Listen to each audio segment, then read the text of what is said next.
अस्सलाम वालेकुम, आपको हमारे यूट्यूब चैनल में खुशामदीद।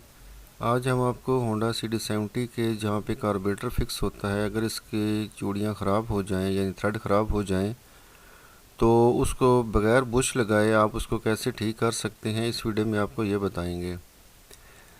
वैसे इसमें जो बोर्ड लगा होता है वो 10 का होता है, लेकिन बजाय इसके कि हम इसमें बुश लगवाएं खरादी के पास जाके, हम इसको 10 से 11 नंबर का कर देंगे। तो चलें शुरू करते हैं। अब जैसे ये देखें, यहाँ पे भी इसकी लीकेज हो रही है जहाँ से ये हवा ले रहा है। सबसे पहले तो हम इसका करते हैं, कार्बोरेटर खोल लेंगे। अब अगर आप गौर से देखें कि जो लेफ़्ट साइड है यहाँ पे ऑलरेडी बुश लगा हुआ है, और राइट को देखें चूड़ी थोड़ी सी डैमेज है, ये सही टाइट ही नहीं होता। अब जो ये लेफ़्ट साइड थी जहाँ पे बुश था, ये ऑलरेडी एक बोल्ट को कूट के लगाया गया है, लेकिन ये काम नहीं कर रहा। ये है 11 का बोल्ट। ये इसके ऊपर जो हेड होता है वो होता है 11 का। तो इसके लिए हम ये टैप यूज़ करेंगे जिसको मूस भी कहते हैं, M7, और आगे पिच इसकी 1। ये आपको बताते हैं, चेक करना है कि ये किस तरह किस स्टाइल से लिखे जाते हैं, इनको चेक कैसे किया जाता है। सबसे पहले हम वर्नियर कैलिपर से इसका डायमीटर नापते हैं। आप अगर गौर से देखें तो ये 7 मिलीमीटर शो कर रहा है। ये M7 का बोल्ट हो गया। अब हम इसकी चेक करते हैं पिच। ये एक टूल होता है, गेज होता है, जिससे किसी भी बोल्ट की थ्रेड की पिच नापी जाती है। ये 1 mm का पिच का गेज है, 1 नंबर का। अब गौर से देखिए, बिल्कुल परफेक्ट बैठ रहा है इसमें। तो इसका मतलब है कि ये इसकी पिच 1 है, जो कि यहाँ पे इसके मेंशन है। तो ये हमारे पास ये टैप है, हमने इसमें फ़िक्स कर लिया है। तो इसके ज़रिए से हम अब इसमें नई चूड़ी डालते हैं।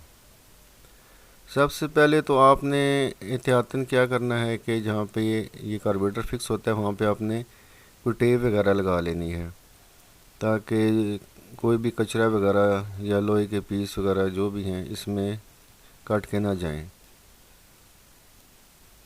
फिर आपने क्या करना है कि इस पर थोड़ा सा आपने ऑयल लगा लेना है, इससे थोड़ा सा आसानी से चलता है और सुराख अच्छे तरीके से होता है।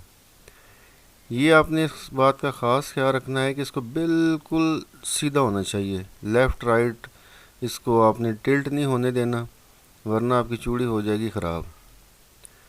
तो पहले तो हाथ से कोशिश करें आसानी से इतना हो जाए, उसके बाद फिर इसको इस तरह घुमाना शुरू कर दें जैसे आप वीडियो में देख रहे हैं। इसको थोड़ा सा आगे लें, जहाँ पे फील करें थोड़ा सा टाइट हो रहा है, फिर इसको वापस करें।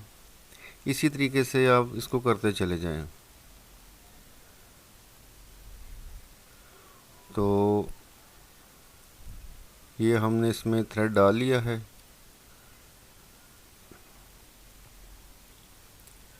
इसी तरीके से आपने जो दूसरी साइड है वहाँ पे भी थ्रेड डाल लेना है। अब देखिए, हमने दोनों साइडों पे डाल लिए हैं। ये रिज़ल्ट आपके सामने है। अब कुछ बाइक्स होते हैं कि जहाँ के कार्बोरेटर का जो पीस है यहाँ से तो बोल्ट गुजर जाता है 11 का, जैसे चाइना वगैरह के, लेकिन कुछ बाइक में से नहीं गुजरता।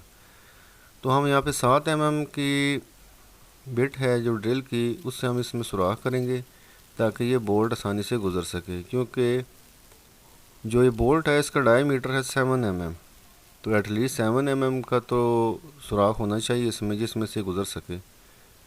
इसी तरीके से दोनों साइडों पर आपने सुराख कर लेने हैं और तसल्ली कर लेनी है कि वाकई बोल्ट आसानी से गुज़र रहा है, जैसे आप ये देख रहे हैं आसानी से गुज़र रहा है। अब इसका गैसकेट है, डेफिनेटली इसके भी सुराख छोटे हैं। इसको बड़ा करने के लिए हम यहाँ पे स्पेशल टूल है पंच करने के लिए 7 mm का, जैसे आपको ये नज़र आ रहा है 7 mm। इसके ज़रिए से इसके सुराख भी हम खुले कर लेंगे ताकि हर चीज़ परफेक्ट हो जाए, वरना ज़ोर लगाएंगे इसमें सुराख करने के तो वो ये ख़राब हो जाते हैं फिर। अब आप इसमें दोबारा से सारा कुछ फिट कर लें। ये ख़राब चूड़ियाँ इस वजह से होती हैं कि एक तो लोग बार बार ट्यूनिंग कराने के चक्करों में पड़े रहते हैं, और मकैनिक वगैरह जो होते हैं बहुत ज़्यादा टाइट करते हैं, इसको ऐसे टाइट करते हैं जैसे 10 का नहीं, ये 17 या 22 का बोल्ट हो। तो डेफिनेटली इसने तो ख़राब ही होना है, तो इसको बहुत ज़्यादा टाइट नहीं किया जाता।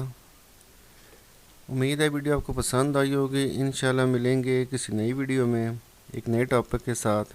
तब तक के लिए अल्लाह हाफिज़।